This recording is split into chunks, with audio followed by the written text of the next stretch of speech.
with section 1 coloniality, the chapter 1 which is colonization, colonialism, coloniality, and decoloniality, and that language matters. So the author starts by telling us his main arguments that he made in the July of 2018 in the Sabrimala temple issue. The first argument pertained to the fundamental rights of the deity Lord Ayyappa under Article 25 Clause 1, and secondly the religious practices of the Sabrimala temple, which are important because it has a denominational character and it has some Sampradayic tradition under Article 26 of the Indian Constitution. In particularly, the author states that he still stands with his line of argumentation and he has no reason to change it because he focused on the juristic character of a deity, which was also further accepted by the Honorable Supreme Court in the Ram Janmabhoomi verdict of 2019. Furthermore, when talking about the kind of narrative that was being presented through the media outlet, the author states that the media was unable to understand and at a lot of instances was unable to break down the multi-layered argument that the author was trying to present in his case, and they were terming his arguments and his case as being patriarchal in nature without understanding the nuances attached to it. And this, the author states, was something that he expected. But upon repeatedly being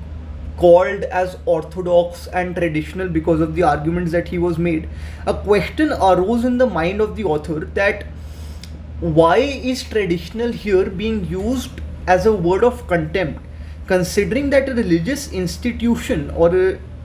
particular temple is made for the worship of a deity, which means that his consecration or his worship is of paramount importance, and hence any temple or any religious institution has to be traditional. So why then there is a negative light that is being attached to the same,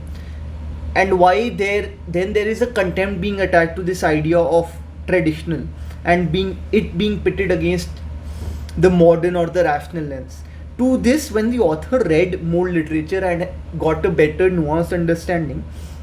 he started giving lectures on the removal of the colonial lens to understand the traditional aspect better and the Indic civilization better. To which he also tells us that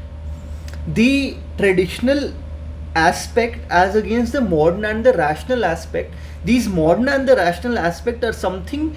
which have a colonial origin, and this colonial origin has to be removed to truly understand this. That being said, it can be traced from their European colonial origins. That being said, it is important for us to understand what colonization is. So, colonization, as understood by a lot of scholars, it's a process in which people from a particular nation establish their colonies in other societies while continuing to have a relationship with their original parent nation, and they exploit the colonized societies for their own particular needs or for the betterment of their parent nations and their own whims and fancies. So this establishing of colonies is called the colonization, while increasing one's reach or increasing one's say in the affairs or the footprint, as the author has used the term, is called as colonialism. Now there are different forms of colonialism, but the author has only talked about two forms of colonialism. One is exploitation, which, as the name suggests, is using the economic growth and resources of the colonized nation for the betterment of the parent nation. And second is the settler colonialism, which is to say that a particular people of the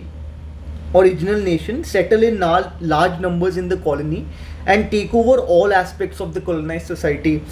and this ensures that the native people who were living there originally, they are treated as second class citizens, and all of the major power, decision making power, rests with the people who have come from the outside. That being said, coloniality is talked about, which is a state of mind. It is the domination of the mind of the natives of that country to feel that they are second class citizens, and the way of life of the colonial people is the best possible way of life. Therefore, the use of the